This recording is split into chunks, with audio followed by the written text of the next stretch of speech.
Hey guys, welcome back. I know it's been a while since I've done an update. So from what I remember, where we left off on the last part of the series was that I was just putting in the jet housings in the block. So let's pick up where we left off, and this video you're going to get through to the last of the actual block construction and what we did to kind of fix it up and smooth it out a little bit. So let's get going. Okay, as you can see here, I've gotten all the rest of the blocks filled on my jet housings, and I'm getting ready to put them in that third course of block.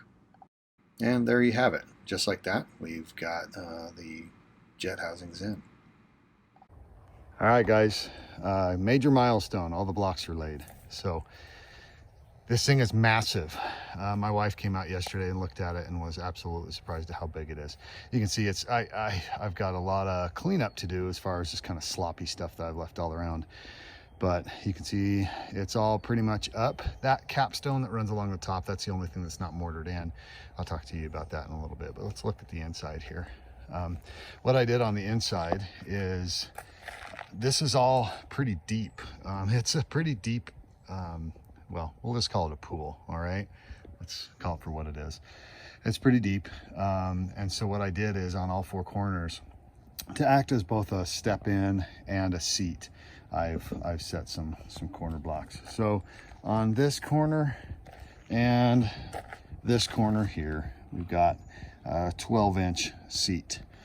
On that corner and that corner, I believe that's 10-inch seat. And then all along that back end there, I raised the entire level of that bench by 2 inches. So yeah, that gap that we have there, the reason there's a gap there is because I'm going to be putting a skimmer in there, and we'll that's going to be my next project. Then obviously all my mortar joints here, a lot of them I got to go back and fill all those and kind of smooth it all down and sand it down. But yeah, huge milestone, finally got it laid. Okay, this is the skimmer in place. What you can see with this is I screwed the skimmer to 3 pieces of masonite and 1/8 inch thick. Give it 3/8 standoff for the tile. So then anyway, then I used some concrete screws to screw the masonite into the block. And let's see, I gotta step over here. I did the same on the back. That's where the pipe comes out for the skimmer, comes down there. And then I filled that cavity full of concrete, mortar mix. So that's, we'll wait, let that cure for 24 hours and pull that off of there. And you'll notice it's a little bit higher than the level here. By the time the cap block sits on there, it'll sit right over there perfectly. And yeah, that's the skimmer. It turned out really good. It's held out 3/8 of an inch. And on the back, it kind of bowed out a little bit, but I plan on just kind of grinding that down later. I was going to say too, just for the sake of transparency, I didn't even want to even talk about this, but you'll notice like those gaps, man, I was having a really hard time with the mortar just falling in those gaps. I've been chasing it. So I kind of caved and I got some backer rod. Just this closed cell foam backer rod, and I have been kind of piecing it in there, shoving it down in the cracks. Now I haven't put any mortar on this side, but I did it on the other sides, and as you notice, after like the second time I put it in there, you know, it's just falling down in.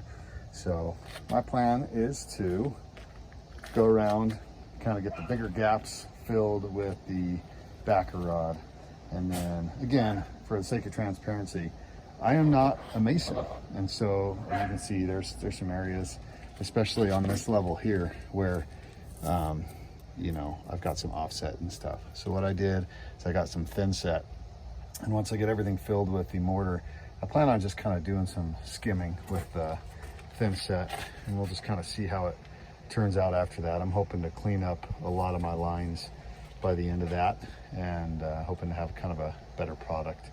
There's supposed to be a 1/2 inch mortar joint between all these blocks, and I'll tell you, I'm not perfect. I'm far from it. So you can see in some spots, you know, that's closer to 3/4 inch there, and some spots it's really a lot thinner than that. So I'm doing the best I can with my very limited experience. I feel like by my 130th block, I actually was starting to get the hang of it. Unfortunately, that was on my last course of blocks. So anyway, I'll give you an update once I get this all kind of skimmed out, and we'll see what I can do with it.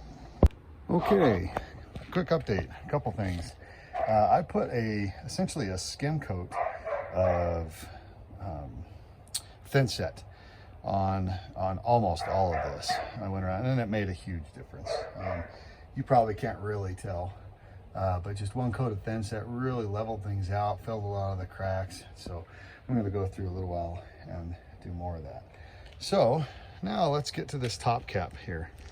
You'll notice I'm cutting out one of these top caps to fit the topside controller. Now this controller is essentially going to fit down in this cavity, and the place that I've got it right now, it's going to be between these two blocks. So you have to cut some block. What I've done here is I obviously measured it out. It's not as hard as you think, and I'll show you kind of on this piece here. I marked my lines on it, and I just drilled a couple holes with a masonry drill bit, cut lines here, and then really I'm gonna actually see if I can do this one-handed. It's not as hard as you think to cut block if you've never done it before. Really, block likes to take the path of least resistance. So in my case here,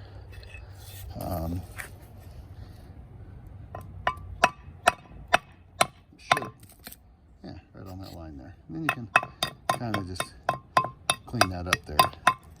And really what that should lead to is, oh, it's one-handed is not easy with this, is that. Now, I might have to cut a little of that plenum to get that to fit in there. If that's the case, you just kind of chew that up with your hammer. But yeah, that's where this topside controller is going to sit. Make sure when you're measuring it to account for your 3/8 inch or 1/2 inch or whatever mortar joint there. So I'm going to go around and finish the top of this off by laying this capstone, and at least I'll have this all cut out ready for my topside controller. All right, guys, I'm down to the last block. You'll notice I shoved some insulation around the top. This is the last of the capstone that I have to put down, but I just cut little 8-inch strips or 10-inch strips of insulation, shoved them down in each one. The reason being is I think the water is going to come about to here, maybe halfway up this top block, and then the wall that comes out over here is going to be insulating everything below that, you know, but that leaves sort of this top 6 inches or so exposed to outside air. So what I did is I just shoved some insulation all the way around there. So I throw this last top cap on and get to smoothing everything out. Okay, guys, that kind of wraps it up for this part of the series. I just wanted to let you know, in my mind, the importance of keeping things level. Make sure as you're going along and laying your block that you are checking for level, that you're checking for square, that you're checking for plumb.